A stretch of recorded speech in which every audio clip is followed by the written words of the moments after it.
Diane, hello. Is now a good time for you? I have something to report. Hello, Rosa. What's going on? What's the news? Actually, I'm pregnant. Oh, really? Yes, I'm currently 18 weeks along. When we last spoke, you didn't mention anything about that. Well, Andy and I discussed it, and we thought it would be better to wait until I was in the stable period before sharing the news. I see. All right. So that's all you had to say? Yes, that's it. Okay then, I've got something to do, so I'll have to go now. Oh, actually... What? If there's more, please make it quick. Well, I apologize for taking up your time. No, it's fine. You don't need to apologize. If you need to say something else, feel free. Thank you. It's just, I'm a little nervous about how things will go from now on. Andy and I are really excited, but there's still so much to think about. It's a big change. I understand. It's a huge step. Just make sure you take care of yourself and don't hesitate to reach out if you need anything. I will, thank you. I'm just a little overwhelmed, but I think I'll be okay. Just remember to enjoy the moments of happiness, too. Thank you, Diane. I really appreciate your support. Of course. Take care of yourself and let me know if you need anything else. I will. Thanks again.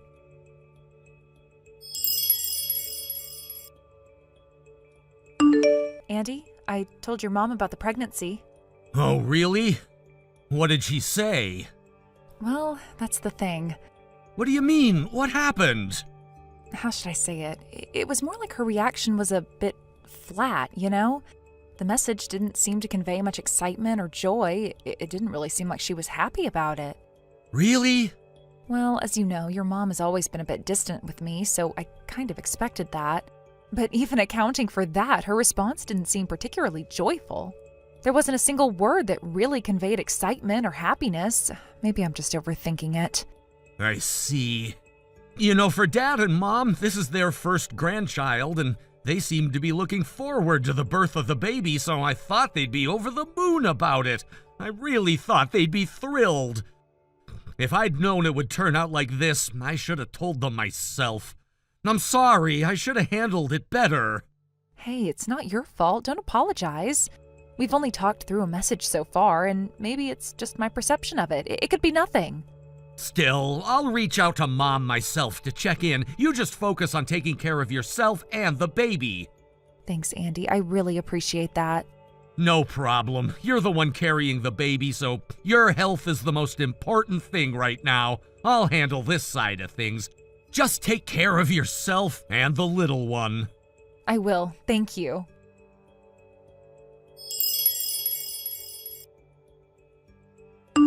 Mom, it's Andy. Oh, what's going on? Didn't you get a message from Rosa a little while ago? Oh, the pregnancy announcement? Yeah, about that. I'm just gonna get straight to the point. What is it? Are you by any chance upset that the news was a little late? Huh? I mean, how should I say this? I saw that chat history between you and Rosa, and honestly, I got the feeling you weren't too thrilled about the whole thing. Oh, well, yeah. It's true that pregnancy is usually a joyous occasion, but this time it's a bit complicated. What do you mean by complicated? Well, you see, Erica still isn't pregnant. Erica? Why are you bringing her up now?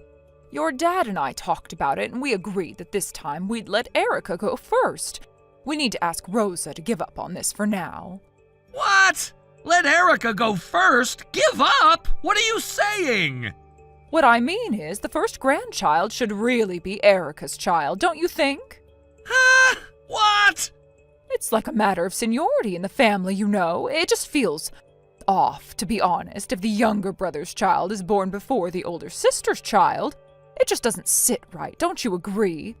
No, that's not how it works. Erica has her own plans with her husband, and besides, this is a precious life we're talking about. You're telling me to just let it go? Do you even understand what that means? Rosa's still young, she'll be fine. Once Erica gets pregnant, then you two can try for your second child. But until then, you understand, right? What are you even saying? This is about my child. It's my child, the child of my wife and me. Why are you making this all about Erica? Look, it's just that I'm sure you get it, right? The first grandchild for your dad and me should really come from our daughter, not from a daughter-in-law. When a child is born from a daughter, there's just a different kind of bond, a closeness we feel. And if that's the first grandchild, the joy is so much greater. What kind of reasoning is that? Are you serious right now? Oh, please try to understand where we're coming from. How can I understand that? It's impossible! We're not saying you shouldn't have children. We're just saying this time the timing isn't right. You need to be considerate of that. Don't make it sound so simple. It's my child we're talking about here. My son or daughter, the one carrying my blood. What does Erica have to do with any of this?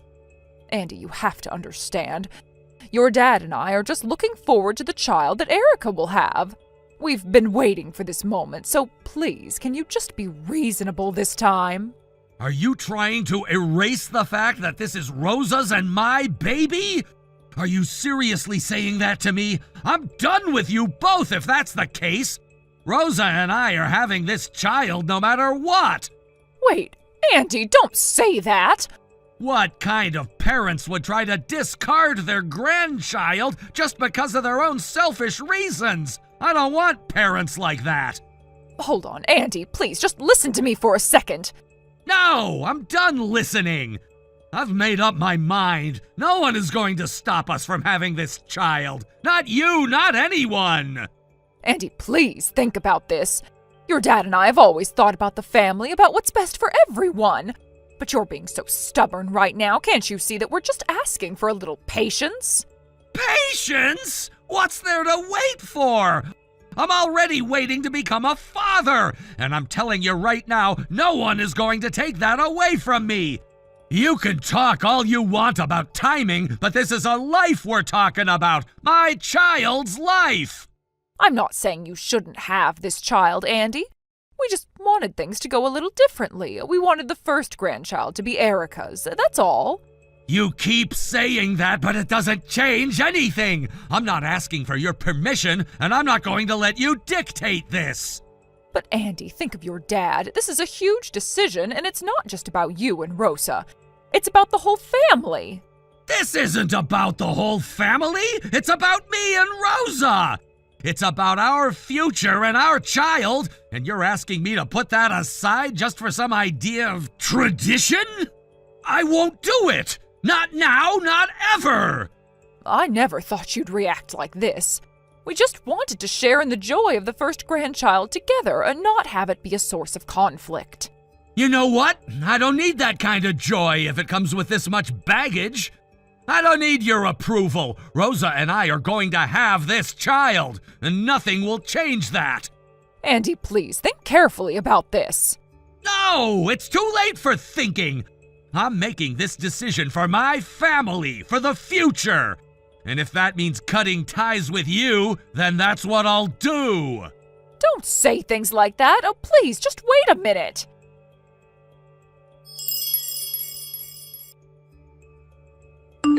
Andy, it's your mom.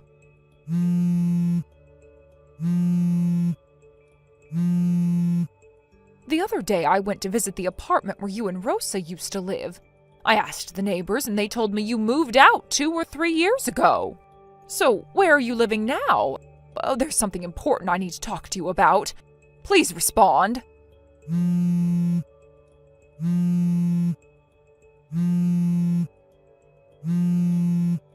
What now? Andy? Yeah, it's me, but what's the point now? Well, I got a new phone and I wanted to reach out to you. Huh? You're calling me for that? Yes, because there's something important I need to discuss with you. Please, just listen. What is it? Actually, Erica found out 2 years ago that she had a condition that made it impossible for her to have children. I didn't know until recently. When I asked about when we'd get our grandchild, she finally told me. So, what now? So, Andy, I'm asking you. The grandchild you're having, could you please give them to Erica to adopt? What? Don't you feel bad for Erica? She's always loved kids and she dreamed of having a big family when she got married. But in the end, she hasn't been able to have a single child. I know about Erica's condition. You think I didn't know? Oh, you knew, huh? Yeah, I've known. After I cut ties with you, I still kept in touch with Erica. So then you understand her pain, don't you? That child you're having, it'll be the first grandchild, right? You know, the first grandchild you wanted. Why not let it be adopted by Erica? I'm sure she'd be so happy. Hold on. Are you seriously misunderstanding everything here? What do you mean? I didn't get angry because you didn't treat my child as the first grandchild, okay? That's not the problem. Huh? Then what is? Of course I feel hurt that you don't see my child as your first grandchild, but more than that, it's the fact that you treated the life I was about to bring into this world like it didn't even matter. You just brushed it off like it was no big deal. And knowing that my own parents were the ones to do that, it makes me want to lose my mind. Back then, if I had seen you face to face, I don't even know what I might have done. That's why I cut ties with you. To be honest, I still feel that anger, and it hasn't gone away. Oh, Andy, don't be so dramatic about it. Don't tell me not to be dramatic. You're not understanding what I'm saying. You don't care about how I feel or what Rosa and I are going through. You don't even respect my child. And now you're asking me to just hand it over to Erica like they're nothing? Oh, but you must understand Erica's pain. She's always dreamed of having children. You can't even imagine how devastating this has been for her. I know exactly what Erica's feeling. I've seen it firsthand. But you've completely ignored her current feelings. She's come to terms with things. She's accepted her situation. She's at peace with it, and so is her husband. They've already talked it over, and they know they can't have kids of their own. That's their reality now. Well, Andy, you're wrong there. Erica's feelings are much more complicated than you realize. She's still struggling, and I just want to help her. If you could just understand her position. You're missing the point entirely.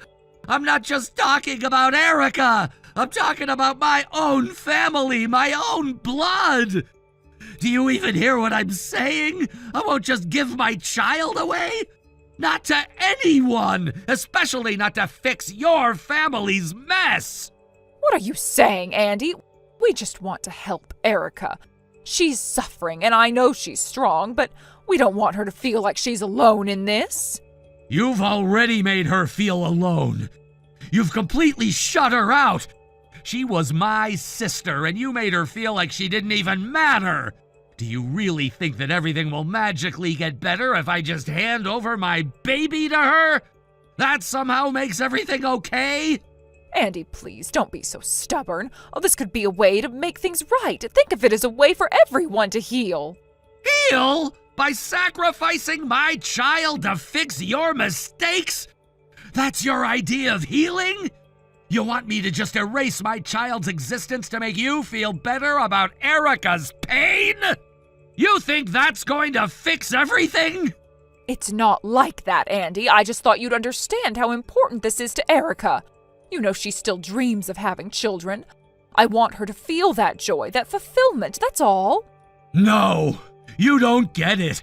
Erica is not the only one who matters here. What about me and Rosa? What about our family? Are you really going to ask us to give that up for Erica's sake? It's not about giving up anything. It's about doing what's best for Erica. She has suffered so much. I don't care about your idea of what's best for her. I care about what's best for my child. And what's best for my child is for them to be raised by their own parents, by Rosa and me. That's the only family that matters. You're being unreasonable, Andy. Just think about it for a moment. No, I don't need to think about it. I've already made my decision. You're not going to change my mind. Please, Andy, just talk to Erica. She's been wanting to hear from you. Don't tell me to talk to Erica. I've already been talking with her because she's here with me right now. She's what? So that means she knows where you are living right now? That's right. And right now she wants to have a word with you. Erica does?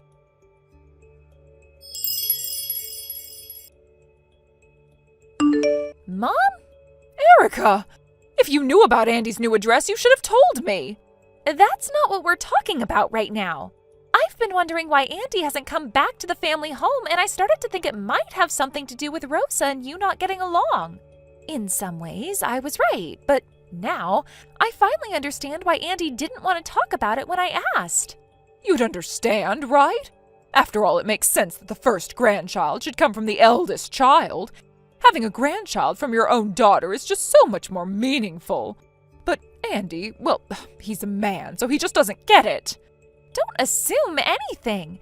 You can't seriously be telling me you were upset because Rosa got pregnant first. And to make matters worse, you're saying something as horrible as give up on a life as precious as this?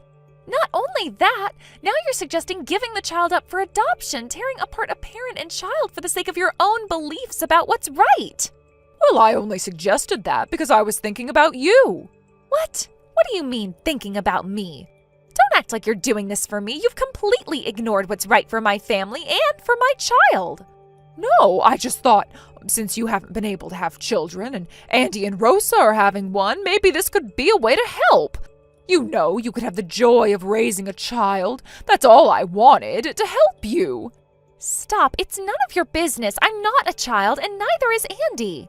I know my own life. You're trying to use us to make yourself feel better, but it's wrong. What you're asking us to do is unforgivable. Well, I know there's someone close to my husband's relatives who's in a situation where they can't raise their child, so we've been working on adopting them.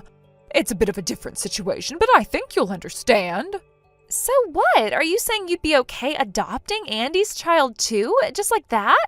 Well, if there's a reason Andy can't raise the child, I'd consider it. But honestly, both Andy and Rosa have become wonderful parents. Their child loves them so much, and I just don't see why they would have to be separated. And yet, you're still so willing to tear apart our family. You're completely ignoring the bond we have with our child. You can't just give away a child for your own peace of mind. You're not seeing the bigger picture. It's about bloodlines. If we're being honest, the child isn't really related to us. How can we call them our grandchild? What did you just say? Well, it's the truth. They're not really related to us by blood, so how could we consider them family in the way we should? Are you really my parents? Are you really the people who raised me?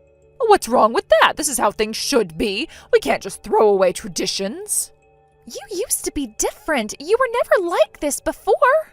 You didn't think this way, so why are you suddenly talking about tearing families apart over something as shallow as bloodlines?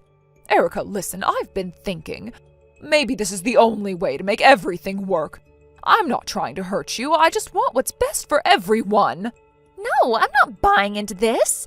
Andy feels the same way, and I'm with him. I've made up my mind. I am cutting ties with you. What? What are you talking about? You're not going to change my mind.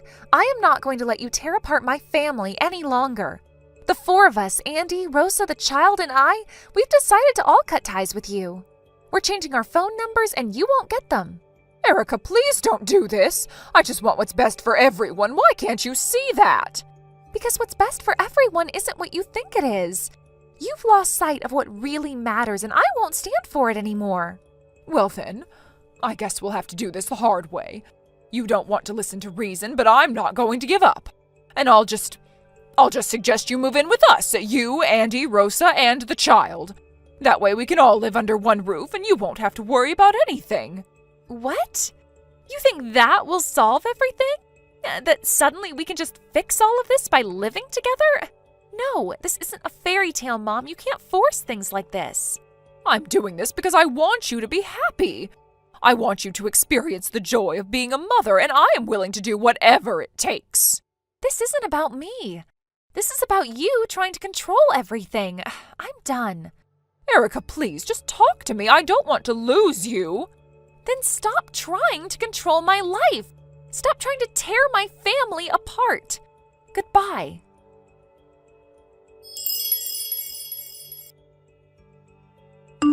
After that message, Andy, Erica, my brother-in-law, and we all just cried. There was nothing else we could do but let the tears flow. The weight of everything, the shock, the disbelief, it all came crashing down at once. The message itself had left us reeling, and now the reality of what had been set into motion sank in. Since that time, Andy has taken my last name. He made the decision to officially adopt it, and we've been discussing the possibility of him eventually formalizing the adoption with my parents as well. We've been moving forward together, and while it was initially just a decision made out of necessity, it became a part of our commitment to one another. The name change felt like more than just paperwork. It felt like a new chapter in our life, one where we're redefining our relationship with each other and our families. It's a small but significant gesture that makes us feel closer, more bound to each other than we ever have been before. As for Erica, after discussing it with her husband, they decided that they needed to act quickly. With her address already compromised, they packed up their things and hurriedly moved out of their current home. It wasn't easy, and the stress of it all weighed heavily on them, but it was clear that there was no choice. They couldn't afford to stay in the house knowing it had already been targeted, that the safety of their family was at risk. They found a new place, far from the prying eyes of the people who had been making their lives a living nightmare. It wasn't a perfect solution, but it was a necessary one. The sense of relief that came with leaving was bittersweet. They were escaping one danger, but at the cost of leaving behind everything they had worked for, the home they had built together. And sure enough, as expected, 2 weeks after that terrible message, it all came to a head. Erica's former home was targeted by my in-laws. They barged in, hoping to find her, hoping to confront her. But when they realized she wasn't there, their frustration only grew. With no hesitation, they turned their attention to the next places they thought they might find her, the homes of my brother-in-law and my own family. They showed up unannounced, demanding to know where Erica had gone and why she was hiding. It was as if they had believed that they had the right to track her down, to control her every move. However, both my brother-in-law's family and my own knew the truth. We had all been fully aware of the situation by that point, and while we had tried to remain calm and reasonable, the actions of my in-laws had pushed us to the edge. When they arrived at our homes demanding answers, the reception they received was far from welcoming. We stood our ground, refusing to let them intimidate us, refusing to let them manipulate us into revealing anything. My family and my brother-in-law's family were steadfast, standing together united in the decision to protect Erica, to shield her from whatever plans they thought they could carry out. I will never forget the look on my in-laws' faces when they realized that we weren't going to budge. It was as though a switch had been flipped and all the anger and frustration they had been bottling up finally exploded. But instead of finding the answers they were looking for, they only found more resistance. My brother-in-law's family and my own were like walls, blocking them from getting any further. We turned them away no matter how much they begged or demanded. The look of shock on their faces was something I will never forget. It was as if they couldn't believe they had been denied, that the control they thought they had over us was slipping through their fingers. But we were done playing their games. We weren't going to let them dictate our lives anymore. It wasn't long before word spread. The details of what had happened, the truth about what they had tried to do, began circulating. It wasn't just a matter of our families knowing the full story. Soon, people in the community started to learn what had really been going on. It didn't take long for the whispers to start. People began to notice the sudden isolation of my in-laws, the way they kept to themselves, avoiding contact with everyone. It was obvious that something had shifted. The comfortable, confident image they had projected for years had been shattered, and now they were left with nothing but the judgment of their neighbors and the quiet whispers behind their backs. From what I've heard, my in-laws are now living a much smaller life. They've retreated into the shadows, trying to avoid any further attention. The weight of the situation has settled on them heavily, and while they may have thought they could get away with their actions, the reality has been far different. They're not the same people they once were, and the people around them are no longer as willing to turn a blind eye. It's almost as if the universe itself is holding them accountable in ways they never imagined. They're no longer seen in the same way by those around them. Their once powerful presence has been reduced to something almost unrecognizable. The people who once admired them now look at them with suspicion, with disdain, and they can't hide from it. It's as though the truth of what they've done is inescapable, and no matter how hard they try to ignore it, they can't avoid the consequences of their actions. They've become isolated, their world shrinking around them as the people they once knew begin to keep their distance. Thank you for watching and listening. We hope you enjoyed the video. Don't forget to like this video and subscribe. Also, feel free to leave a comment about what you thought of the story. We look forward to seeing you at the next story. Well, thank you so much for the entrance ceremony earlier. I went ahead and sent you a message right away. Thank you for earlier. I really appreciate it. Just to double check, you're Allie's mom, right? Yes, that's me. I'm Allie's mother, and thank you again for speaking to me at the entrance ceremony. I'm actually new to the area, having just moved here from across the station. It's such a relief to finally be able to connect with the neighbors within a walking distance. Oh, you just moved? Oh, that must be a big change. How's everything going with the unpacking? Yes, for the most part. I'm still tackling the smaller details, but I'm taking it slow. I don't want to rush through everything. Well, that sounds good. Let me know if you need anything. I can recommend a few local places or help out with anything. It's always easier when you have a good neighbor to rely on. I'll definitely keep that in mind, thank you. By the way, have you made any mom business cards yet? Mom business cards? Yes, you know, the cards we use to exchange information with other moms. It's a thing around here. Oh, I've heard of them, but I'm not really sure what they are. It's a good way to keep in touch with everyone. I made some when my daughter was in kindergarten, and it really helped. We would swap cards and keep in contact for playdates or school events. I see. I'll have to look into it. I'm still getting used to the idea of having cards for mom stuff. When I think of business cards, I think of work. Well, it's a bit of a local custom. I'm sure it'll make things easier when you get to know the other moms here. Oh, I see. So you think it's pretty common around here? Well, definitely. Most people here do it, especially if you're new to the area. It's like a little shortcut to making connections. I see. So, are you working outside the home? Yes, I'm working. Oh, so you're a working mom then? Yes, that's right. Well, that must be a bit tough balancing everything. I've heard it's not easy. It had its challenges, but it's what I want to do. I enjoy my job.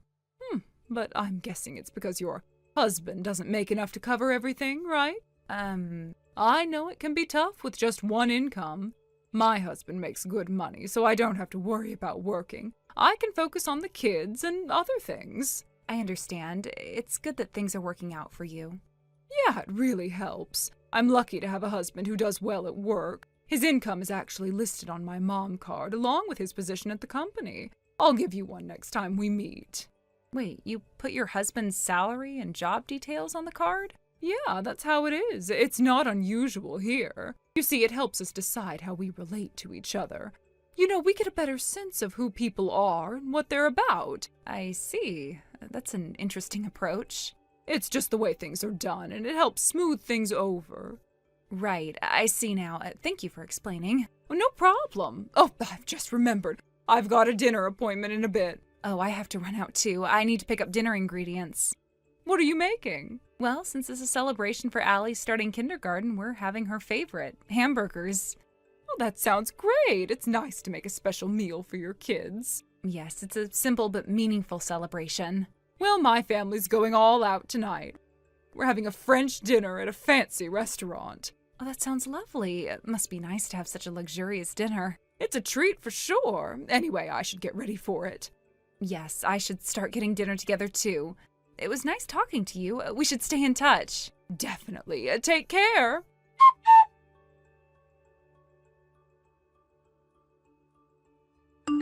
Hey, long time no see. How's it going? Oh, wow. Yeah, it's been a minute. I can't believe it's been almost a month already. Time flies, huh? I know, it's like we blinked and a whole month passed. I think we were both in the middle of those crazy move weeks around the same time, huh? Totally. It's been a blur. But it feels good to finally get everything settled. How's it going for you now? Have you gotten settled in at the new place? Yeah, more or less. Still unpacking some stuff, but I'm definitely starting to feel at home. How about you? How's it been for you and Allie? It's been all right. I finally finished unpacking all the boxes, so I guess we're kind of there now. But honestly, the move wasn't all that dramatic. We just moved to the new apartment on the other side of the station. So it's not like we're in a completely different area or anything. That sounds pretty chill then. Not much to adjust to, huh? Exactly. It's a relief, honestly. The move was pretty straightforward, but, it's always nice to get everything in order. Finally getting back into a routine. Anyway, how did Allie's entrance ceremony go today? You were looking forward to it, right? Yeah, it went well. Allie seemed pretty excited, and the best part is she already has made a couple of friends. So that was a nice surprise. It's always a bit nerve-wracking when they start something new, but I'm glad it's going smoothly. Oh, that's awesome. It must feel like a weight off your shoulders seeing her settling in so quickly. Definitely. I mean, it's just the start, right? But I'm glad she's off to a good beginning. Did you get to meet any other parents today? Yeah, I had a few opportunities to chat with some of the moms. I exchanged contact details with a couple of them, so looks like I'll gradually be getting to know them better. Hopefully, I can make some solid connections over time. That's great. It's always nice to have a network, especially with the school stuff. If you can make some good mom friends, it makes everything feel easier. I agree. I'm hoping for that. But honestly, there's something that happened today that I wasn't expecting. Oh? What happened? Something go wrong? Well, yeah, I got hit with a little power play right off the bat. Wait, really? Already? That sounds intense. Who hit you with that? It was this mom, Ellie. She seemed fine at first, but as soon as she found out that I work, she just assumed our income must be low. I mean, she didn't even ask. She just kind of assumed. What? That's crazy. She just assumed things about you like that? Yeah, it's a bit wild, but it gets worse. She asked if I made a mom business card yet and told me I should include my husband's workplace and his salary on it. Can you believe that? Wait, a mom business card? And you have to put your husband's salary on it? That's insane! Yeah, I thought the same thing. It was like she was trying to size us up based on financial status. She made it sound like it was a must-have. That's so bizarre! Did she actually say that? You have to include all that personal stuff? Yeah, exactly. She was acting like it was normal. I had to look it up online after the conversation just to figure out if I missed something. Turns out you don't really need to go that far. It's not a requirement at all. Wow, I'm glad you looked it up and figured it out. I mean, no one should be making assumptions about your situation like that. Honestly, I was a little taken aback. It felt uncomfortable.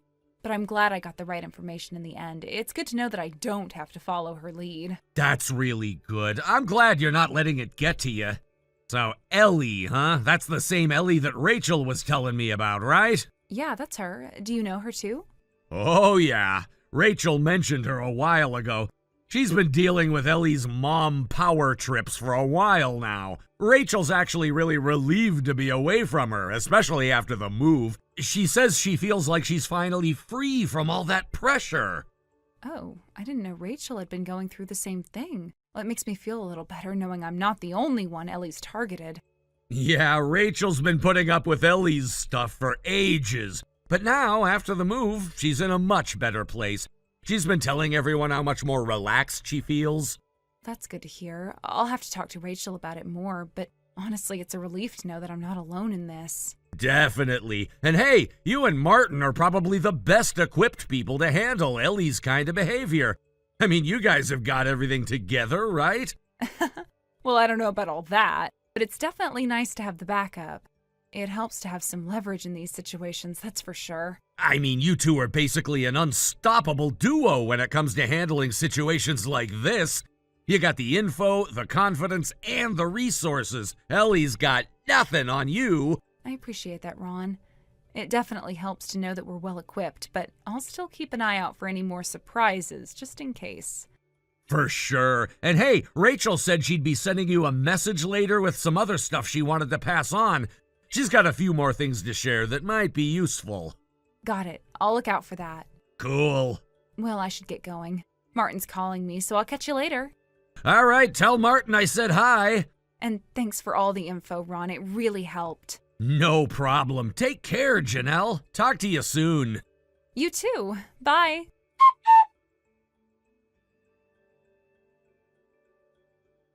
Good evening, Janelle. Good evening, Ellie. How are you today? I'm doing well, thank you. I just wanted to say thank you for exchanging your mommy business card with me today. I really appreciate it. It's always nice to meet someone who takes these things seriously, don't you think? Oh, of course. It was my pleasure, really. I think it's great that we're all trying to connect more and build a strong network. Yes, exactly, and that's why I have to bring up something important. I couldn't help but notice a slight detail when I looked at your card. I mean, it's a lovely card, don't get me wrong, but there was something missing. Missing? What do you mean? Well, there's no mention of your husband's workplace or his annual income. It's an important detail for me to know, especially in our little circles, don't you think? Oh, I see.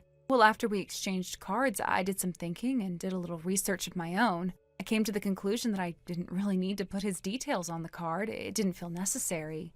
I didn't want to overshare information that's not really relevant to our interactions. Oh, I see. Oh, I didn't expect that response, to be honest.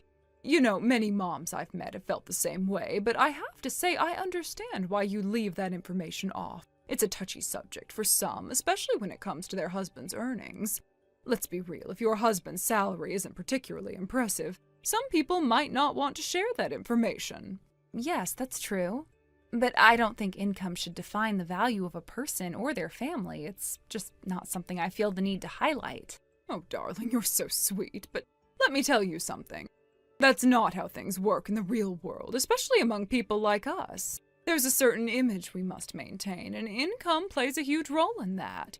It's just how things are. You'll learn that as you meet more people in these circles, trust me. I understand your perspective, Ellie, but I'd rather not live my life based on what others expect of me. I have my own principles, and I don't want to be measured solely by my husband's paycheck. I see. Well, we can certainly agree to disagree on that. I think it's just a matter of priorities, right? Some people value their privacy and principles, and others, like me, understand the importance of making connections through financial status and influence. But enough of that, I'm sure we can still get along, even if our views don't entirely align. So I've been thinking, we should get together for an event, just the moms, a little tea party, maybe? A tea party? Oh, that sounds lovely, but I'm not sure I can take part. I've got quite a busy schedule this week, and especially on Friday. There's a big project deadline I'm dealing with at work, and I really can't afford to take time off. Oh, don't be silly. Surely you can make time for something like this. I'm sure whatever you're working on can wait, right? A little time off wouldn't hurt, would it? Well, I do have responsibilities I can't just ignore. This project is crucial, and it's in its final stages. I have to be there. It's a shame, really. But don't worry, I'm not upset. If you can't make it, you can't make it. But, Janelle, I do need to remind you of something. When you look at my business card again, you'll notice something very important about me. You see, there's a lot more to me than meets the eye. You're starting to understand that, right? I've already seen your card, Ellie. I didn't quite understand what you mean, though. What's the big deal about your card? Oh, sweetie, it's everything. The details on my card aren't just a formality, they show my position. The fact that my husband works at an elite company, earning a very substantial income, is something people need to know. Because it speaks volumes about our social standing, our influence. You understand, don't you? I suppose I understand the connection you're making, but I still don't see why it matters so much. We're all just people, aren't we? Why should our value be tied to our income? Oh, Janelle. Sweetheart, it's not just about being people. It's about understanding your place in society. You think this is just about you and me being friends, don't you? But no, it's about knowing your role and how you fit into the bigger picture. My husband's earnings are much higher than your husband's. That's just a fact. We're above you in social standing. But because I'm generous, I'm willing to extend my friendship to you. As a favor, it's my choice, you see. That doesn't seem very fair. Or even like real friendship. If you're only offering your company based on income disparity, then it's not genuine. Oh, I see. You're still struggling to understand, aren't you? Well, let me be blunt. My family's income is in the stratosphere compared to yours. We're wealthy, Janelle. I don't know if you've noticed, but my lifestyle, my connections, they're far beyond what you experience in your day-to-day life.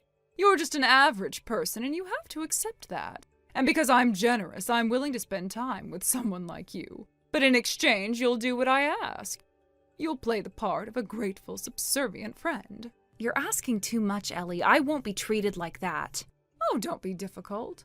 I'm giving you an opportunity here. If you don't appreciate it, well, that's on you. But know this. If you ever cross me, if you keep resisting, I'll make sure you feel the consequences. You might lose your place here among people who matter. Your whole life could change, Janelle. You could even find yourself without friends, without the respect of those who matter. People like me, we have ways of making things happen. You can't afford to anger someone like me. That's an empty threat, Ellie. I won't let you control me with fear. Is that so? Let's see how long that defiance lasts. You think you can just stand up to me without any consequences? People in our circle know how to make things uncomfortable. But let's not talk about that just yet. You've got a lot to think about. I've already made up my mind, but before we go any further, I have a question. You mentioned your husband works for a certain company, and I've seen the name on your card, but I need to confirm something. What is it? Spit it out. The company your husband works for, it's actually my business partner's company. We've worked with them for years. They're one of my company's biggest clients. What? Are you serious? You're telling me that company? No. That can't be right. How could you possibly have a connection to them? Yes, it's true. I didn't know your husband worked there, though. I guess this changes things a bit, doesn't it? Wait a minute. This is unexpected. You've got connections there too? But I've been the one flaunting this. You haven't been holding out on me, have you? No, I wasn't hiding anything. I just never thought it mattered, Ellie. But now I see that things aren't as simple as I thought. We both have ties to the same people, and it seems that now things might be a bit more, equal between us. Oh, wait, I suppose I haven't properly introduced myself either. I'm a freelance web designer. Huh? You're not just a part-timer? Don't tell me you're scraping by with a tiny paycheck. Well, I make a decent living, thank you. And about the General Affairs Manager title on my card, you see, I've met the person holding that position, and it wasn't someone named Ellie. I haven't heard anything about that position changing either. Oh, about that. Just to be sure, I asked my husband as well. He confirmed to me the Ellie Johnson you mentioned doesn't seem to be the one associated with that role either. Your husband? Yes, actually, my husband works at the same company as yours. Wait, what? Yes, he's the head of human resources. Head of HR? But wait, how old are you? Me? I'm 35. Wait, your husband is about the same age, right? But to become a department head at such a young age, it's not like that's something that happens overnight, is it? You trying to take a position like that, pretending to be something you're not, it's utterly shameless. How could you try to pull a fast one like that, lying through your teeth? But we have a 17-year age difference. If you don't believe me, you can ask my husband. His name is Martin Saunders. Wait, what? Martin Saunders? Are you telling me that Martin Saunders is your husband? Yes, that's right. I don't believe this. You've been lying this whole time. Actually, no, there's no need for all the accusations. It's all been the truth. But your husband, he's been working in the factory department, right? Just a regular employee. Isn't that what you said? Well... So why the lie? Why put a fake title on your business card like that? Does your husband even know about it? Janelle, please. Yes, Ellie, what is it now? I'm begging you, please don't let this get out. Please, I'll do anything you ask. Anything, I promise. Well, I don't plan to make a huge public scandal of this, but... Thank you so much. But, Ellie, it seems that quite a few people already know about this. Well, apparently your husband sometimes picks up the kids from the school in his company-issued work clothes. And not just any work clothes, the ones from the factory. The ones with the company name on them. What? How do you know that? I haven't even done the school run for a while. Oh, Rachel told me. Rachel? You know Rachel, right? The one who moved here after her husband's transfer. She's Amber's mom. Allie's mom? Wait a second. Rachel is... Yep. Rachel's actually my brother's wife. Funny how things work out, right? Wait. So Rachel already knew all of this? Well, it wasn't so much that she knew directly. It's just that she didn't feel the need to put her husband's info on her business card either. She didn't want to make a fuss, and honestly, she had no reason to. You see, Rachel's situation is different. Her husband isn't wealthy either, but it was never an issue. So you're saying this whole time, everyone has just been pretending they didn't notice? Oh, not really. It's just that most of us know better than to engage in petty fights over things like this. We're grown-ups. We can tell the difference between a sincere person and someone just trying to climb the social ladder. Rachel and the others saw right through it, and they just let it go. They didn't engage with the deception. But, Ellie, here's the thing. If your husband is working in the factory department and you're handing out cards with made-up titles, I'm afraid you'll have to deal with the consequences. You can't go around lying about your social status and think that nothing will happen. I don't know what to do anymore. This whole thing is just spiraling out of control. Well, let me tell you something important. Your idea that not putting your husband's information on your business card means his salary is something to be ashamed of needs to go out the window right now. You can't lie about these things, Ellie. That's the real embarrassment. Lying about something like this, that's the real shame. I don't know how to fix this now. Well, it's simple. You stop the lies. No more pretending. And if you want to keep your dignity, you need to face the truth. Otherwise, you'll just end up hurting yourself and everyone around you. The truth always comes out, Ellie, and it's better if it comes from you before someone else decides to expose it. I just wanted to fit in, Janelle. I wanted to feel like I belonged in these circles, but now everything is falling apart. Oh, I know. I know exactly how you feel. You thought if you presented the right image, people would accept you, wouldn't question you, maybe even admire you. The world is full of people like you, Ellie, who want to be seen a certain way. But here's the thing, you can't fool people forever. Sooner or later, they'll see through it. And it's not about belonging to this or that circle. It's about being respected for who you truly are, not who you pretend to be. But what about everyone else? What do I do when people find out? The truth will come out, but at least you'll have the courage to face it. You can't keep hiding behind lies. The sooner you confront it, the easier it will be. You have to decide, Ellie. Will you keep pretending, or will you start living the truth?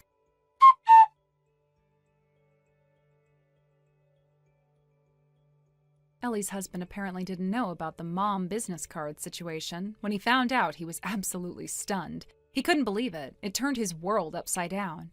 After hearing what had been going on, he immediately realized the magnitude of the problem, and it was clear to him just how much Ellie had hidden from him. It must have been a huge shock in the aftermath. The couple went on an apology tour together. They visited everyone they had wronged, expressing their deepest regrets for the trouble they caused. They didn't leave anyone out and made sure to apologize as a couple, working tirelessly to make amends for their actions. It seemed like everything had settled down, at least for the moment.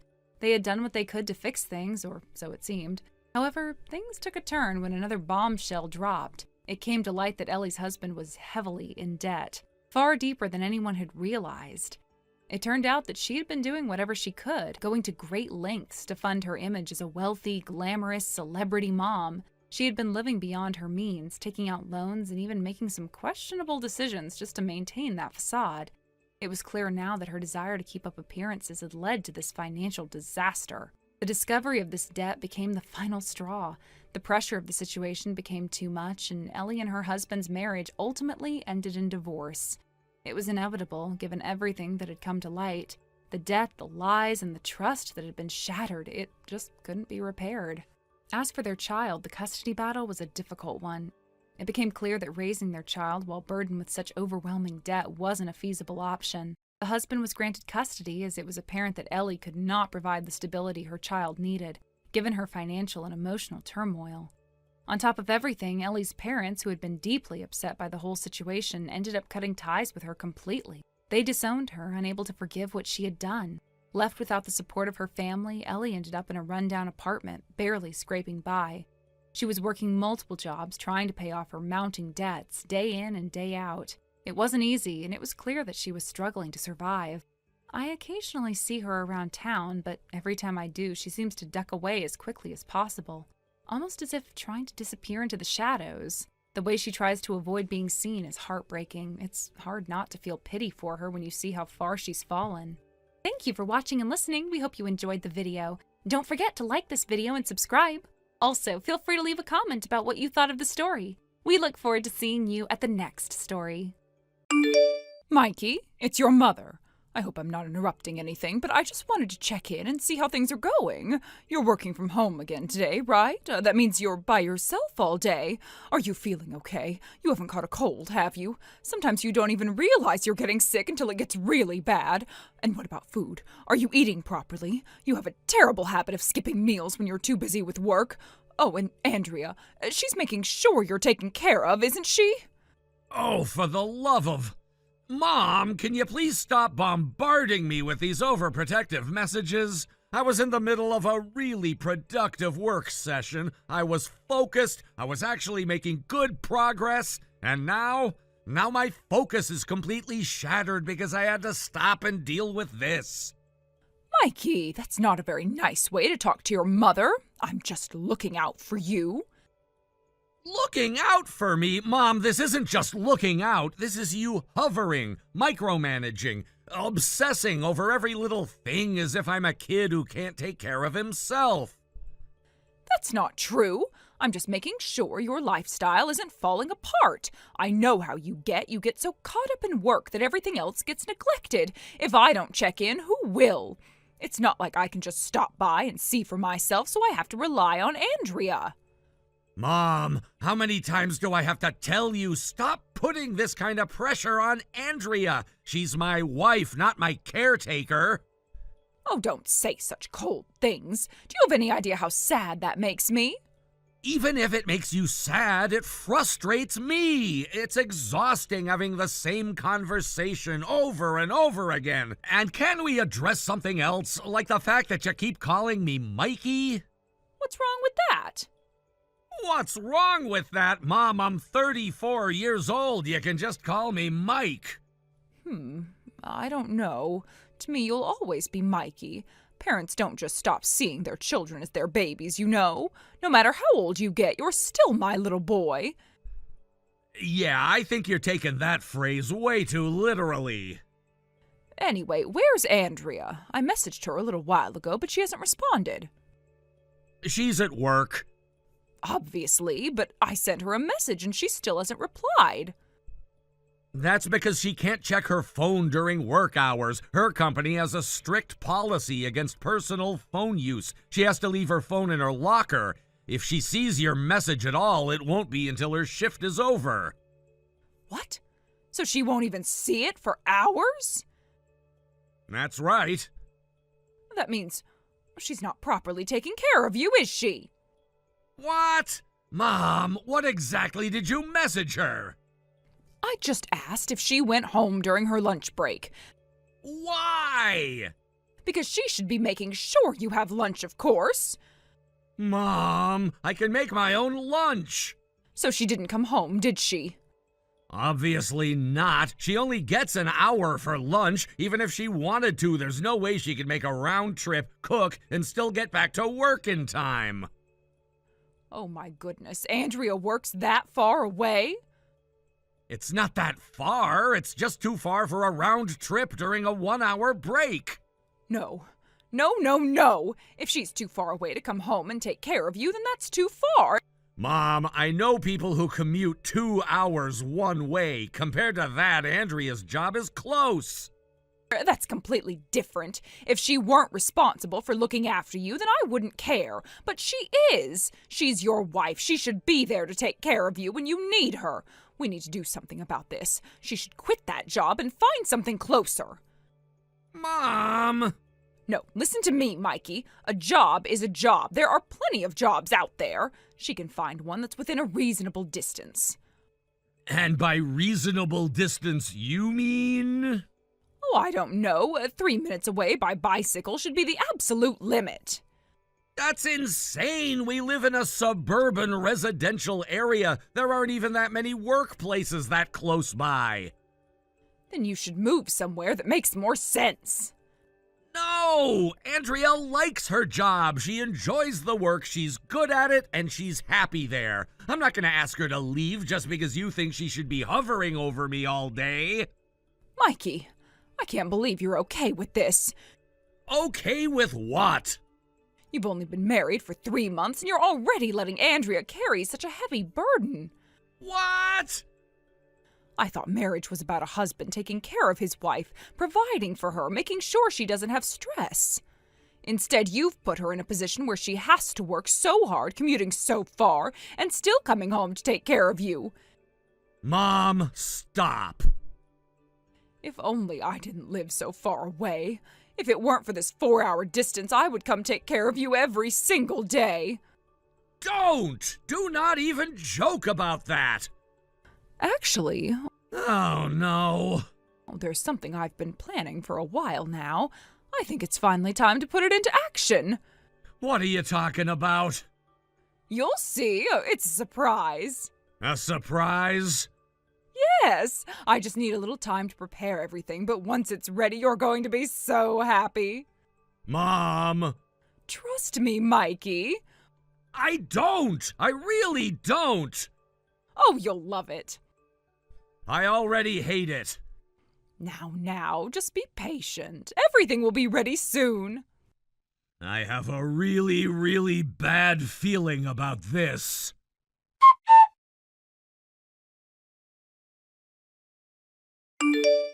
Andrea? Hey, just a heads up. Pretty sure my mom sent you another one of her clingy, overbearing messages. As always, feel free to ignore it.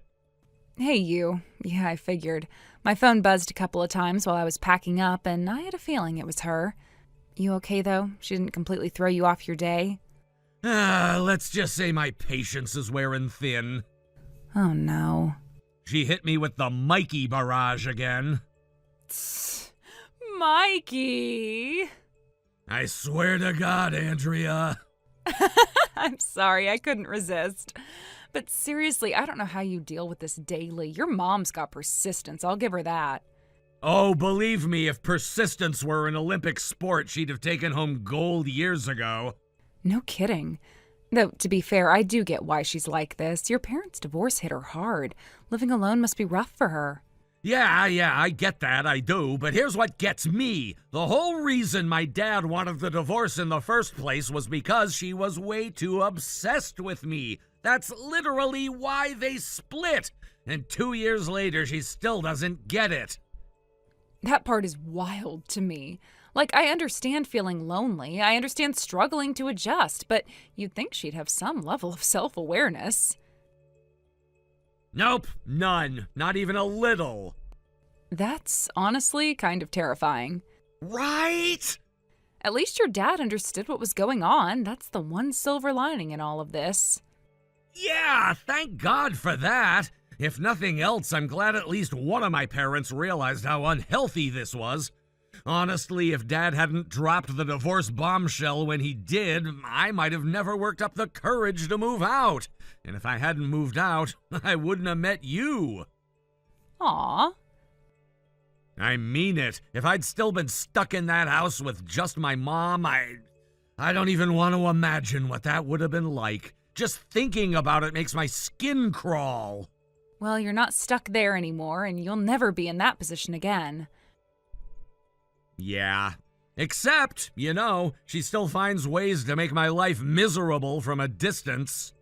If only you could just block her number and be done with it. God, I wish, but you know what would happen. The moment she realizes I'm not responding, she'll be on the next train over. Yeah, that's a horrifying thought. Yeah, and it's exactly why I regret giving her our address. But you had to, right? That was part of the deal when you moved out? Yeah, at the time I was so desperate to get out I would have agreed to anything. But now, every time she calls, every time she texts, every time I hear that notification chime and feel my stomach drop, I regret it. I regret it so much. And it's affecting your work, too. Last week she was blowing up your phone even though you were literally in the middle of a deadline.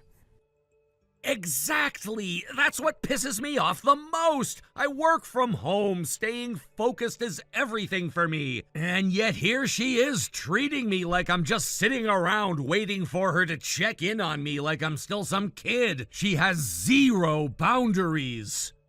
I don't know how you deal with it. I don't, Andrea. I don't deal with it. I just survive it. That's not okay. I know it's not okay. That's why I need to figure something out before I completely lose my mind. I love her. She's my mom, but I cannot keep living like this. I hear you, and I really, really wish there was more I could do to help. You are helping. You're literally the only thing keeping me sane through all of this. Well then, I think you're going to love what I have to tell you next. Oh? Go on, I'm listening. So, remember how I asked my friend, the one in real estate, to keep an eye out for places that match what we're looking for? Yeah? Well, she just got back to me. She found a place. No way! Yep. Like our kind of place? Exactly. Good location, great layout, and best of all, it has amazing soundproofing. Which means your dream of having a proper, distraction-free home office, it's finally happening. Oh my God, this is actually happening? It is! And get this, we can go and see it as early as tomorrow. Tomorrow? Yes! We're going, no question! I knew you'd say that. I'll let my friend know we're in. Andrea, you're the best! Like, the best. I could kiss you right now. Hold that thought until I actually get home. Deal. God, this is perfect timing. Our lease renewal is coming up soon, and I was dreading the idea of signing on for another year here. Right? Same. This is our chance to make a fresh start. No more worrying about paper-thin walls, no more distractions while you're working, hopefully. A bit more distance from your mom's radar. Please, I need this. Then let's do it. As soon as we check out the place and confirm everything, we'll start prepping for the move. It's gonna be a lot of work, but we've got this. Yeah, we do got this. Let's make this happen.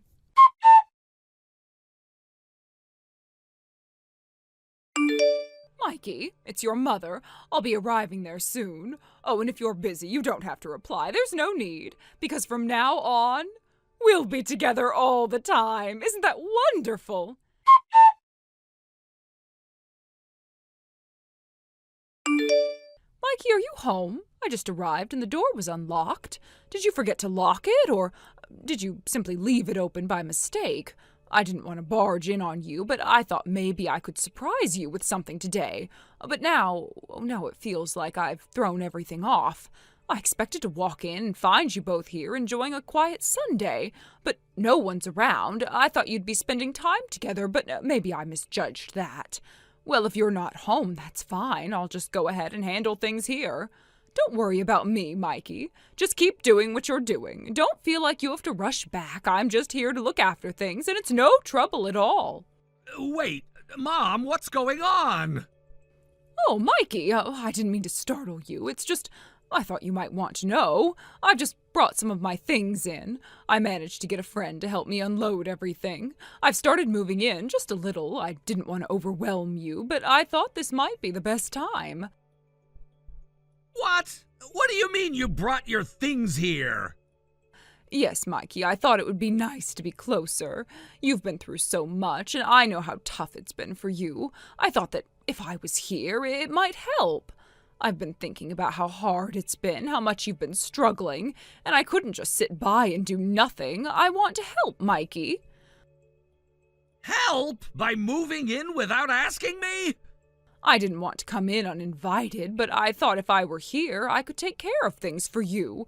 I could make sure you're all right, keep things in order. You know, like I always have. I can't bear to think of you suffering in silence when I'm here, and I can take care of it all. Look, Mikey, I know I've been a little overbearing in the past, but I just want to be there for you. I didn't ask for this, Mom. You can't just move in whenever you feel like it. But Mikey, this is what I've always done for you, right? I raised you, I took care of you when you were little. This isn't any different. I just want to make sure you have what you need. This isn't the same thing. You can't just barge into my life like this. I'm not barging in, Mikey. I'm just trying to take care of you. Look, I saw the kitchen and I thought to myself, this place needs a woman's touch. You know, things could be a little cleaner, a little more organized. And the fridge, it was almost empty, just beer and snacks. You're not eating properly, are you?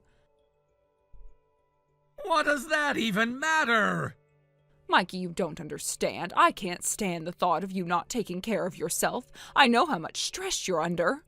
I've seen it, and you've been so distracted, so busy that you're forgetting basic things. This isn't like you, Mikey. You've always been so responsible. But now I see this place, and I can't help but think that Andrea isn't keeping up. What are you saying about Andrea? Look at this place. It's not what I expected. It's a little messy. Maybe she's just not cut out for keeping things together. I'm sorry, Mikey, but that's what it looks like. I know she's been trying, but sometimes trying isn't enough, is it? Are you seriously saying this? You're criticizing Andrea now? I'm just saying what I see. I can't help but feel like you're not being taken care of the way you should be. You're my son. I can't stand the thought of you going through all of this on your own. Mom, this isn't about me needing you. This is about you needing control. I'm not controlling you, Mikey. Yes, you are. I just want to help, Mikey. I want to make things better for you. If I'm here, things will get easier for you. I'll cook for you, I'll clean, I'll make sure you don't feel so alone. I don't need you here. I'm not a kid anymore. Oh, you don't need to take care of everything by yourself. You shouldn't have to. But I do. I've always done it on my own. I've learned to handle things, and now I can't even think straight with you here trying to fix everything. I'm just trying to make sure you're okay. I don't want you to feel like no one cares, Mikey. I'm fine. I've always been fine. I don't need you to take over. I'm not taking over, Mikey. I'm here because I care about you. I'm here because I love you. I know how hard it's been. You don't get it. You're not listening to me. Mikey, I just want to be there for you. I want to take some of the burden off you. You don't need to do it all by yourself. You're not helping. You're making it worse. You can't just keep doing everything, Mikey. I want to help. Let me help you. Mom, this is wrong. You can't just walk into my life like this. I didn't ask for this, and I don't want it. I thought maybe if we lived together again, things would feel more like they used to. It's been hard for you, and I just thought it would make things better. It's not going to make anything better. I didn't want to upset you, Mikey. I wanted to help. I wanted to be there for you. By moving in without asking, without even telling me? I thought it would be a good surprise. It's not a surprise, Mom. It's a violation. You can't just take over. Mikey, please, I just want to be there. I just want to help. Well, I don't want your help. I don't need it. Mikey, please, I don't want to lose you. I can't stand the thought of you being unhappy. You're not losing me. You're just pushing me away. I'm not trying to push you away, Mikey. I don't know what to do anymore. I can't stand seeing you struggle, and I thought I could fix it. You can't fix it. You can't fix me, and you can't fix my life. I just want to be there, Mikey. Please, I'm sorry if I've hurt you. You have. You've hurt me so much, and I can't keep letting you do this. I need to have my own life, Mom. I need to have my own space, my own boundaries. But, Mikey, we're family. Don't you want us to be together? Not like this, Mom. I need to move on. I need to build my own life. Mikey, please. I'm sorry. I didn't mean to hurt you. I can't do this anymore, Mom. I need to be away from you. No, Mikey, please. Goodbye, Mom. Mikey, no. I can't keep doing this. I can't keep pretending that everything's okay when you keep overstepping. Mikey, please, I love you. Don't leave me. It's over, Mom. I can't take it anymore. Goodbye. Mikey?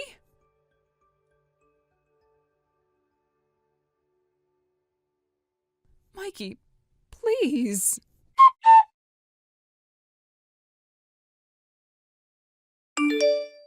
I left the matter to the landlord to handle. At first, I couldn't shake the fear that this could spiral out of control. I prepared myself for the worst-case scenario, one where the situation would end up involving the police, a point of no return. It's a terrifying thought that things could get so bad that the authorities would have to step in. I braced myself, knowing I might have no choice but to face whatever consequences would come from this turmoil. But when the time came, when I wasn't there to intervene, it seems my mother realized, perhaps for the first time, the gravity of the situation. The tension was building, and she must have seen how quickly things could spiral beyond repair.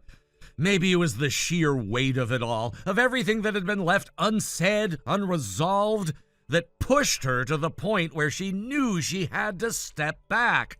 She must have understood on some level that it would only get worse if she kept trying to manipulate the situation or avoid the truth. So, without any further drama, she did something unexpected. She apologized.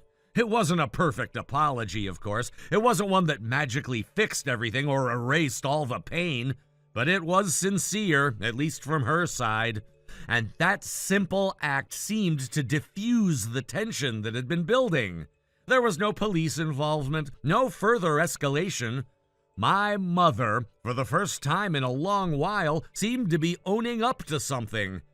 It was a quiet moment of reckoning, but one that allowed the situation to come to a close, at least temporarily.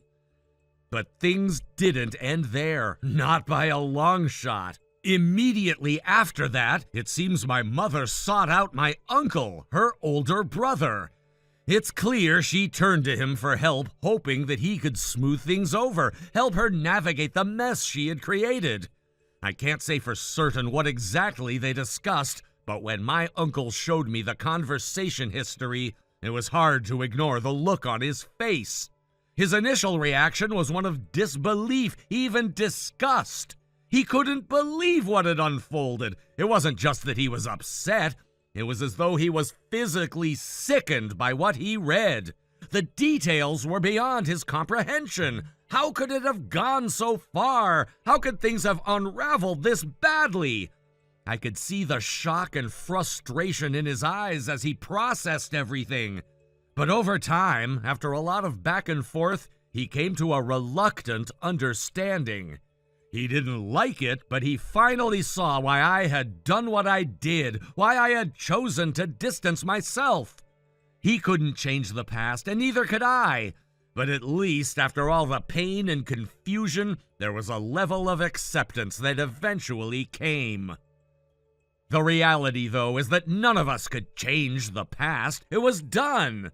And what followed was a decision that felt both inevitable and tragic. My mother was going to move into the annex, the small separate living space on our property. The idea was that she could live there on her own, away from the chaos of the main house. It was a temporary solution, though. It wasn't long before we all agreed that the next step would be for her to eventually move into a nursing home. It wasn't something we were happy about, but it was the only option left. After everything that had happened, it didn't seem like she was capable of living independently anymore. But that decision came with a heavy emotional toll. I don't think anyone could have predicted how much it would affect my mother. When she finally understood the extent of what had happened, when she realized how far things had fallen, it was as if a switch flipped inside her. The woman who had once been so full of life, so vibrant and active, suddenly seemed to age in an instant. She seemed to collapse inward emotionally, as if the weight of her choices had finally caught up with her. It's strange, because before all of this, I had never imagined her in this light. She was always so strong, so confident, never one to let things get to her. But now, watching her wither away emotionally, it's hard to reconcile that image of her with the person she's become. I hear that she spends most of her days in the annex now, in the solitude of her own room. It's as if she's become a shell of her former self. I'm told she often sits in the corner of the room staring at a photo of me. Maybe she's looking at it, trying to hold on to some piece of the past, trying to make sense of everything that led to this moment. I don't know what goes on in her mind, but I can't help but think that she's trapped in a cycle of regret. She's there, but not really there. She's physically present, but emotionally distant. It's like she's stuck in a moment of frozen time, unable to move forward, unable to let go of the past. There's a part of me that feels sorry for her, but there's also a part of me that's angry. Angry at how things turned out, angry that we got to this point in the first place. How could it have come to this? Why did it take this much for her to finally realize what she had done, the pain she had caused? I know she's not a bad person. She's my mother, after all. But the choices she made, the way she pushed me away, the way she disregarded everything I tried to build for myself, it all adds up. And I can't help but wonder if this was always the path she was going to take. Maybe she never had the capacity to truly understand what it meant to be a mother, to be there for her child, to support them, to recognize the boundaries they set. She never seemed to be able to recognize those things. She was too caught up in her own world, in her own needs, to see how much damage she was causing along the way. And now, as I reflect on everything that's happened, I'm left wondering whether I could have done more to fix things before they got to this point. Maybe if I had said something sooner or done something differently, things could have turned out better.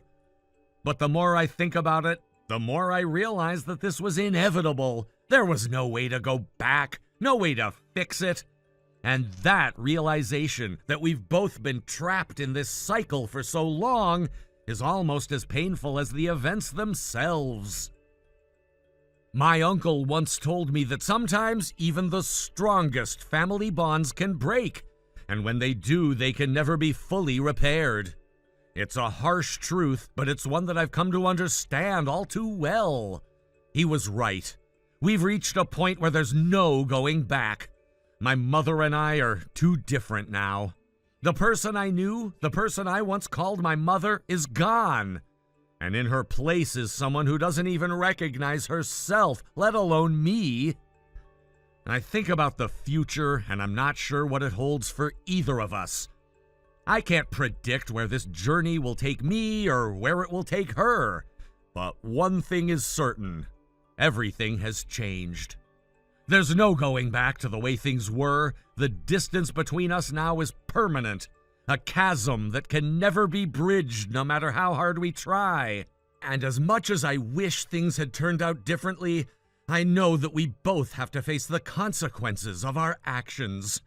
The pain, the regret, it's all a part of the process. But in the end, I don't know if there will ever be a way to heal from this. Perhaps time will offer some form of healing, but some wounds, I suspect, run too deep to ever truly mend. Luke, answer me. Hello? Are you seriously ignoring me right now? Hurry up and respond already. Oh, it's you, Celeste. Took you long enough. I've been waiting forever. What, were you just staring at your phone and ignoring me on purpose? No, I wasn't. I'm still at work. This is my break. I told you before, I'm not allowed to use my phone during work hours. Maybe try using a little common sense before throwing a tantrum? Look at you, acting all self-important like you're some big deal or something. You're just a useless brother. Don't act like you're better than me. What do you want? Money. Give me some. What, again? Didn't I just give you your allowance 2 days ago? Yeah, and that's already gone. I bought the bag I wanted, so now I need more. You used up all of it already? Celeste, I give you $500 a month. That's more than enough for a high schooler. How the hell do you burn through that in 2 days? Easily. I saw the bag, I wanted it, I bought it. That's how shopping works, Luke. That's not how budgeting works. You need to be smarter with your money. Oh my God, spare me the lecture. You're seriously trying to act like a responsible adult? That's hilarious. You of all people don't get to talk down to me. I'm not talking down to you. I'm telling you to stop asking me for money like I'm an ATM. You can't just come running to me every time you blow through your allowance. Yeah, I can. That's literally what you're here for. Listen, Luke, you do remember why you're even allowed to live in our house, right? Mom and Dad made it very clear. If you want to stay, you have to contribute. That was the deal. I already pay $1,500 a month just to live there. Do you seriously think I can afford to give you more on top of that? Duh, you've still got, $300-400 left? That's just sitting there, right? So just give it to me. That's my money. I need it for my own expenses. That's not my problem. Just hand it over. Mom and Dad said I should ask you for it anyway. Of course they did. They said that since we're being so generous, letting you stay, the least you could do is be grateful and help out more. So come on, stop being difficult and just give me the money. Generous? You call charging me $1,500 a month to sleep in a room I grew up in generous? I barely even live there. I buy my own food, my own stuff. I take care of myself. You all don't treat me like family. You treat me like a tenant. And now I'm supposed to be grateful? Ugh, there you go again. You always act like we're actually related or something. We are related. Not in any way that matters. Just because we share some DNA doesn't mean you get to pretend to be my brother. Mom and Dad don't see you as family, and neither do I. Right, of course you don't. Honestly, you should be thanking us for even letting you stay. You're lucky we haven't kicked you out already. Know your place, loser. You finished? Whatever. You're so annoying. Yeah, well, you don't have to worry about me being in your way. I've got a night shift tonight, so I won't be coming home. What? And tomorrow I'm staying at a coworker's place. Seriously, you haven't been home in 3 days already.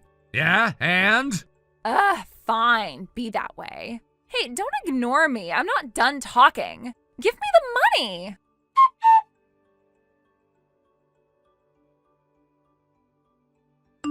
Sonia, have you already left the house? Luke, good morning.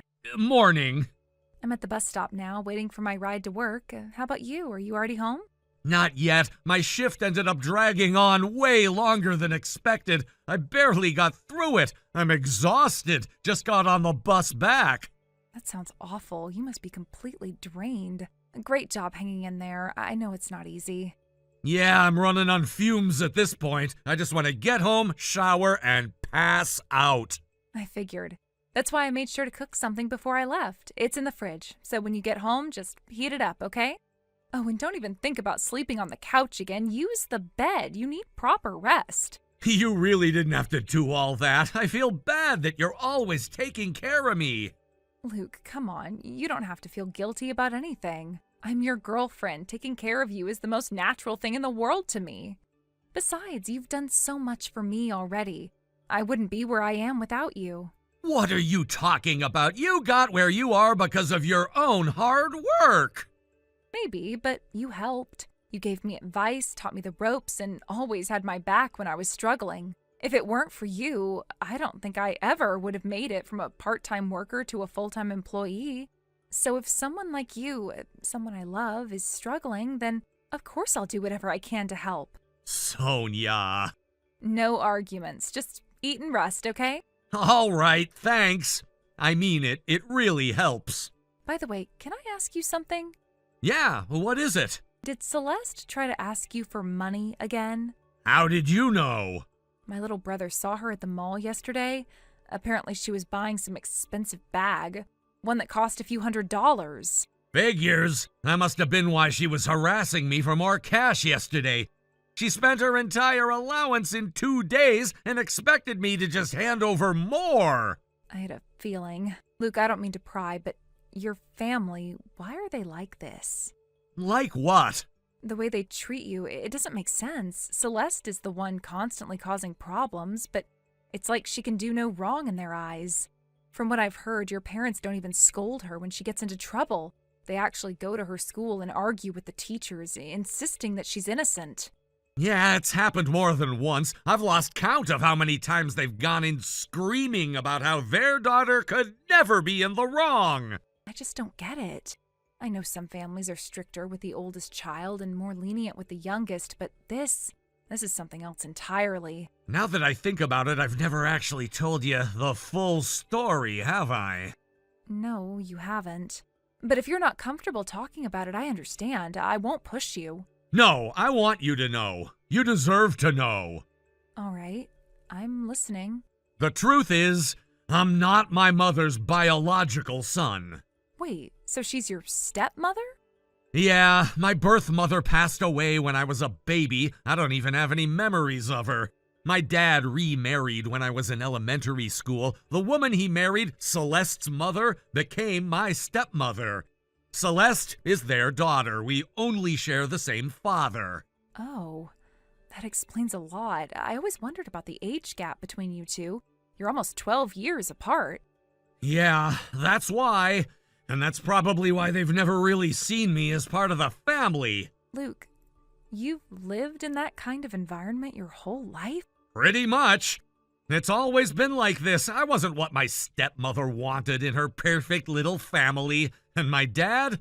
Well, he always just went along with whatever she said. That's awful. I've been planning to leave for a while now, but it's tough.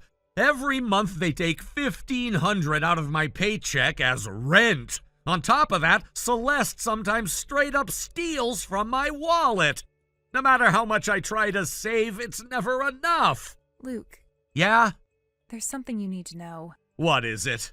My brother found out something important. He made me promise to tell you. And Luke, this might be exactly what you need to finally leave the house. What are you talking about? What did he find out? It's not something I can explain over text. I need to tell you in person. All right. You'll be home tonight, right? Yeah, I'll be there. Good. We'll talk then.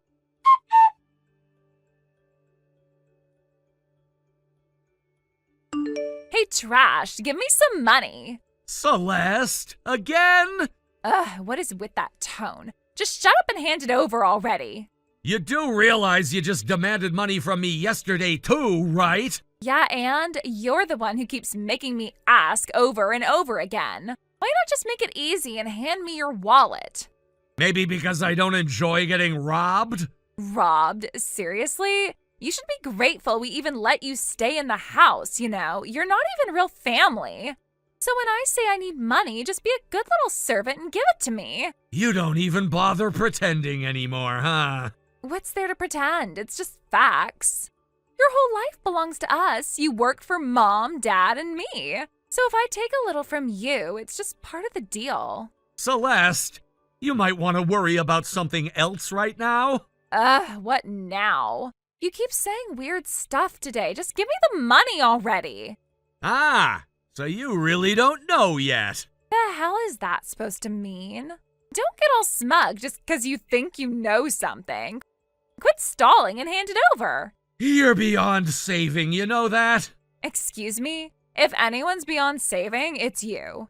Your life is a joke. Watching you scrape by, barely keeping yourself together, is the best entertainment I have. So make sure to keep suffering, okay? Don't get boring on me now. Wow, you really are rotten to the core. Rotten? Whatever. Now stop dragging this out. Here, take a look at this. What's this supposed to be? Some stupid trick? Wait, is that Mom? And who the hell is that guy? That's her affair partner. What? One of my friend's younger brothers goes to your school.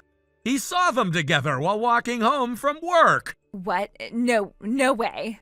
That doesn't make sense. How would some random student even recognize my mom? Celeste, come on. You've been called into the principal's office so many times they've practically got a seat with your name on it. And every time, Mom and Dad come storming in like a pair of rabid animals, screaming at the teachers, making a scene. Half the school knows what they look like by now. No, that's ridiculous. And then there she was, strolling down the street wrapped around some guy's arm, kissing him like they were teenagers sneaking around behind their parents' backs. So yeah, my friend's brother took a picture. This is fake. You're lying. You're trying to screw with me. Wow, this is actually hilarious. You think Dad found it funny? Because he sure didn't. The second I showed it to him, he went dead silent. I thought he was just gonna brush it off like he always does, but then he recognized the guy in the picture. What? Yeah, not only did he recognize him, but he knew exactly who he was. You're lying. So he hired a private investigator. A detective? Yeah, to find out the truth. And guess what? The truth is worse than you think. Worse? How? Mom hasn't just been cheating. She's been cheating for over a decade. What? The guy? He's not some random fling. He's her ex-boyfriend. They got back together shortly after she married Dad. They've been seeing each other ever since. That's not possible. It's true. No way. And that's not even the biggest part. What? What else could there possibly be? That man, he's your real father. What? Mom cheated on Dad for years, Celeste. And you're not even his daughter. No, that's a lie. The DNA test says otherwise. DNA test? Dad had one done, quietly, without telling you. No. That's how he confirmed it. It's undeniable. No. He wouldn't do that. That's not real. Believe whatever helps you sleep at night, but the truth doesn't care what you believe. If you still don't believe me, ask Dad yourself. He's the one who told me. But if they get divorced, what happens to me? Not my problem. We're not family, remember? That's what you always said. But we grew up together. And? That never meant anything to you before. Oh, by the way, I'm leaving. What? I finally got everything in order. I don't need to stay in this house anymore. Wait, what? What do you mean you're leaving? Exactly what it sounds like. I don't owe you or your parents anything anymore, so I'm done. No more money, no more free rides, no more me. Wait, no, you can't just... I already moved my stuff out. When? Didn't take long. I never really had that much to begin with. No, wait. What am I supposed to do if you leave? Not my problem. Luke, wait. I didn't mean... No, you meant every word. So congratulations, you finally got what you wanted. Enjoy your new life, Celeste. Goodbye.